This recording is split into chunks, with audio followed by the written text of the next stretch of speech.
Hey, welcome to On the Clock, a collaboration between the Pack-A-Day Podcast and the Draft Fellows. I'm Ange Murdig. That's Kyle Fellows. Together, we are the Draft Fellows, and over the next few months, we'll be doing a series that covers picks 1 through 32, each team in the draft's biggest needs and who they should be considering at their pick. You can check out all the video episodes on the Draft Fellows channel on YouTube. And of course, you can go back and listen to any of the previous audio versions on the Pack-A-Day Podcast audio stream. Kyle, we got pick 13 today. We are on to pick 13. It's crazy. We are moving right through this. And at 13, we've got the Miami Dolphins. And I think pre-show, we were just talking about this is a team we're excited to dig into a little bit because, man, like the Miami's in an interesting spot. They're a contender, but they've got a lot of things to figure out if they're going to stay in that spot in the AFC. So they could go offensive line, they could address some needs there, they could go defensive line, and then they could also look at some needs in the secondary. There are a lot of questions on this offensive line for the Miami Dolphins. Teron Armstead at left tackle is really the one sure thing. You feel really good about that. Aaron Brewer is solid at center, but both of the Dolphins offensive guards, Liam Eichenberg and Robert Jones, are free agents and were really bad last year. So not a lot of motivation to bring them back.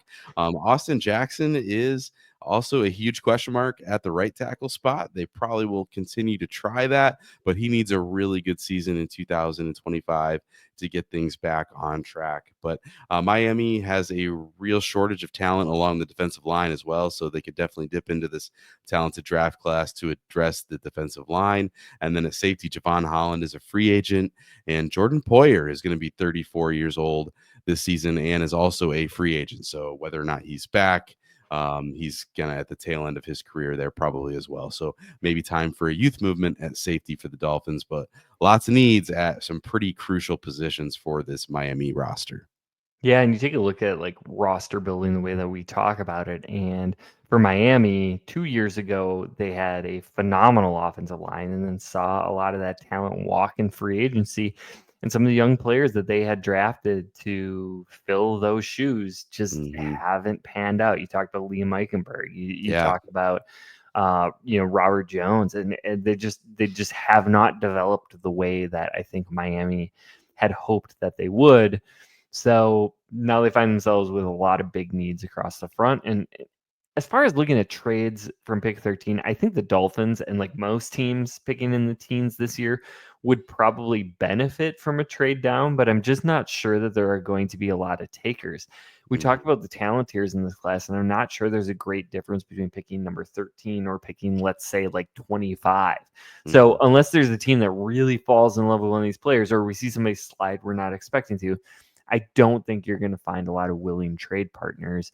So from a specific player standpoint, I think there's a glut of offensive linemen that could be considered. You got Josh Simmons from Ohio State, Josh Conley Jr. from Oregon, Armand Membu from Missouri, Kelvin Banks Jr. from Texas, Arante Ursary is somebody who is climbing a bit, the tackle from Minnesota, Tyler Booker, really fantastic guard from Alabama, Gray Zabel from North Dakota State. Like any one of those players, I wouldn't be super surprised to see picked here. Some of those players could be available in the second round. Like it's an interesting thing about this year's draft. And then you take a look at defensive line, you can consider Walter Nolan, Darius Alexander, Tylik Williams, Derek Harmon. I think all of those players could fit at 13. Again, they could be late first round picks. And then you have edge players, Georgia's Michael Williams, Nick Scorton out of Texas A&M. All the safeties should be available here. We would anticipate all the linebackers are available here. So really fascinating position where like probably a lot of players that could help the Miami Dolphins. Don't know if you're getting the best value at pick 13. Yeah, so when we get into talking about what they're actually going to do here, I'm really tempted by the idea of taking someone like Malachi Starks, the Georgia safety. They need to restock that position, and Starks might be one of the safest picks in the entire draft. But there's another player here that I love for the Dolphins, and I just love the fit too much to pass up. And I know this isn't a mock draft. We're just building simulations of what could happen. But that's Missouri offensive line Armand Membu. And at 13, maybe like there are people that think that this is a guy who could go top 5, top 8 at this point. But I'm gonna say he's still a player who could go in this teen range here, but he's an athletic right tackle who might be the best guard in this draft. But there's also reason to think that he can hang at tackle as well. And with Miami needing to address both of the offensive guard spots this offseason, I think that this is a perfect selection for them. Membu can immediately step in, start at guard. And then if Austin Jackson doesn't take that step forward that he needs to take, you potentially have another answer at the outside at right tackle. You just bump him over to right tackle, and he's shown that he can be that guy as well. So in a draft class with, a little less offensive line talent rather than what we've seen in recent years, I think Miami scoops up Membu here at 13 to make sure they get one of the best offensive linemen in the class, especially if he's still on the board here. Yeah, I think that would be a tremendous value for them, and I think Miami fans would be really, really happy with getting a key cog in their offensive line.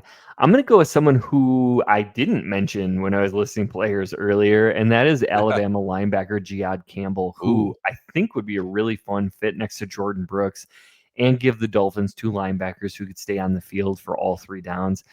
I think that's something Dolphins defensive coordinator Anthony Weaver would be really interested in, and also give them a dynamic player who can stop the run, defend the pass, and get after the quarterback.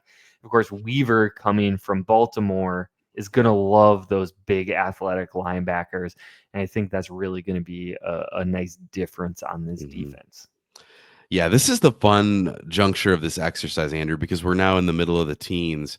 And like you've said, like we could talk about players who could go here. They could go in the early second round and we wouldn't be surprised at all. So this just becomes fun because there's so many different options that Miami could explore and so many different needs. And like you said, there's players, maybe the drop off in talent is after the first 10 or 12 players. At 13, it's likely that one of those players that you have graded a little bit higher slips to you at 13. But does that player that slips meet the positional need that you're looking for? So it's just going to be a really fascinating thing to kind of see how it comes together. And Miami is one of those teams that's going to have some things to sort through as they decide what direction to go in the draft when we get to April. But thanks for joining us for another round of On the Clock with the Pack a Day podcast. Make sure you like and subscribe to the show and stick with us as we preview all 32 teams in this series leading up to the 2025 NFL Draft. From the draft room to the gridiron, the Draft Fellows have got you covered. Until next time, stay tuned and stay in the game.